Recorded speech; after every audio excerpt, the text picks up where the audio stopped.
3 seconds ago,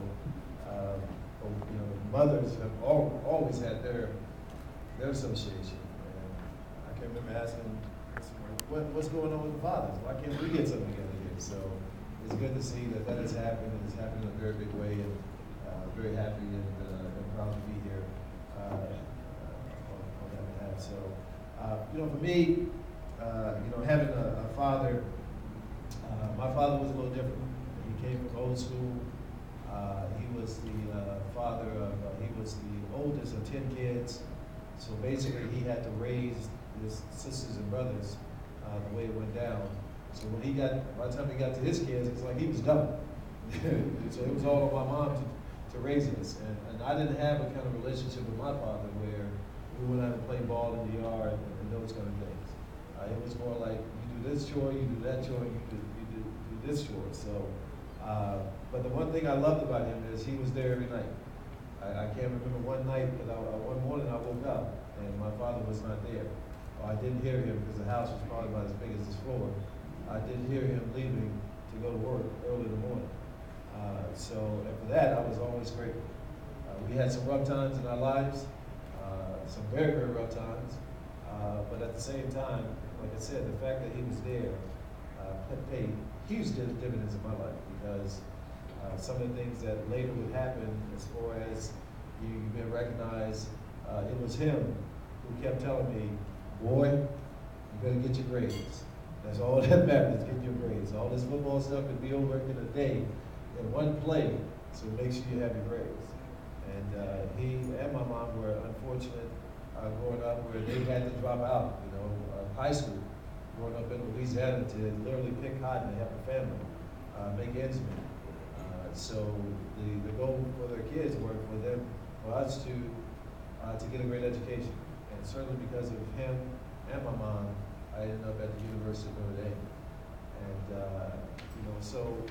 when I looked at my father, I said, I love this guy, I love him, but I don't want to be like him. Because I want to have a part of my kids' life. I want to play ball with my sons, and I want to do things with my daughters.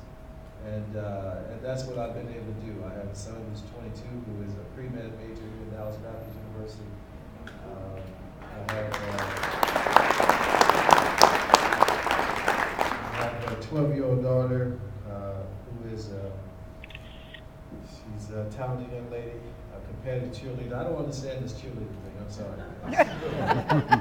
In my life, if you go across the line first, if the ball goes in the hoop or the ball goes over the net, I understand.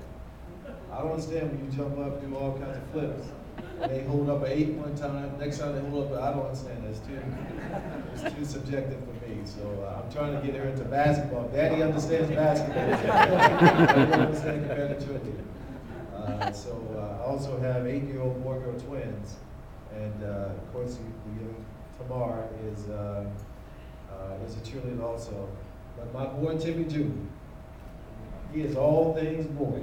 All things. If it rolls, if it bounces, if it moves like a ball, he wants to be a part of it. So I look at him and go, my son, my son. But I have an incredible relationship with all my kids, and it's something that I take to heart. Because when I'm out in public, and I'm doing what I'm doing, I know that I'm representing them. And if Tim Brown does something, they're going to feel the repercussions of it, whether it's good or bad. And, so far, with all this Hall of Fame stuff and all this stuff, College Football Hall of Fame, they were part of that last year. They go to school and they get all the Timmy, Barbara, But man, can you imagine if Daddy got arrested? Can you imagine if, Daddy beat up Mama? Now what? What are the ramifications of that? So those are things that I keep close to my heart, and I understand that I have a very, very big role. Not only being a role model to my kids, but to all the kids that I represent. And one of the reasons I love to speak is because, not because I think I'm some great orator, that's for sure, but it's because I believe that the more people you're accountable to, the more it would make you walk suspect. And I don't want to get biblical up in here, but But that's what it's all about, you know, because now you hear me, you hear my little testimony. Now, when my name pops up on TV, you're gonna check to see what's going on with Tim Brown. And I think that is one of the things that I would like to see our younger men try and do for themselves, hold themselves accountable to other people. And I think that is just an incredible thing to do. And you know, I have some young men who, my wife, who I think I just saw her drive by, so she'll be walking in a minute. I'm gonna be walking out while she's walking in. So, y'all can talk to her later. She just discovered that she had a sister. I'm not gonna tell you how old she is, but a few years ago. So they're all in town for the Super Bowl, and her sister has some boys who are 17 and 19 years old. And they were in my kitchen yesterday, and I have daughters of course, and they got their pants down. And my son is 22, know that, you know, I don't know if he does it or not, but Daddy has never seen it, that's for sure.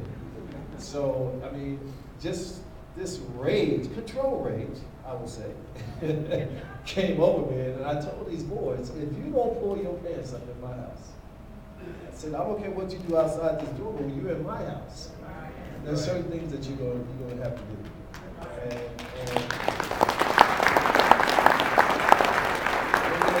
And there's some pretty good words. They looked at me like, you know, you're not my daddy. I said, you know, and I wasn't trying to be daddy, but I was just trying to let them know, you know. I mean, you hold yourself accountable to yourself. I mean, you can't, you know, you have young ladies and you got your, you know, your underwear showing. That's not gonna happen, you know. But if they see us doing it, and see, you know, the boys in the NFL doing it, then they figure it's a cool thing to do. And so I think you have a very big job getting this message out to all the NFL players that these kids are watching. These kids are, and I'll tell you this story, and I'll take my seat. When I was coming up, when I was my first couple of years in the NFL, I had a great rookie year. I hurt my knee, and then I'm pretty much, you know, I come back in 1990 and building the thing back up. I get to a point where I'm starting to make the pro. I make the Pro Bowl as a punt returner again in '91, I believe. And now I'm starting to play receiver and things are going well. So now my marketing team is like, okay, well, let's get Tim Brown out there. And he kept coming back that Tim Brown, the image is too clean. That's too clean. That, you know, he doesn't have any earrings. No disrespect to anybody. I'm just telling you what they said about me. He doesn't have any earrings, don't have any tattoos, and the brother can't speak in Ebonics if they put a gun to his head.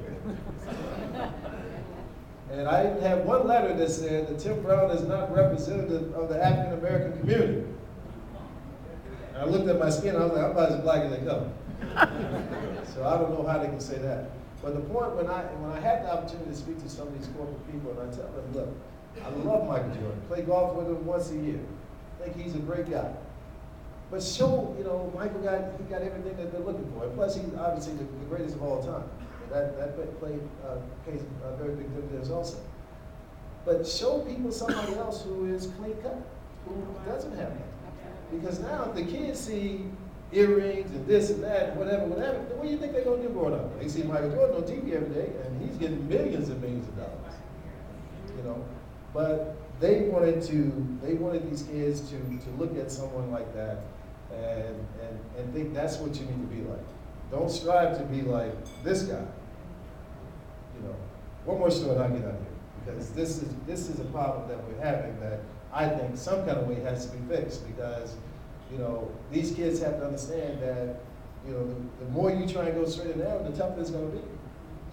I was in a meeting, I had my own shoe company. I started my own shoe company in 1990. First African American to have a shoe company in the United States, from what they tell me. Had shoes at Foot Locker, was doing well. Doing so well that a big shoe company in Portland, Oregon decided that they wanted to buy my company.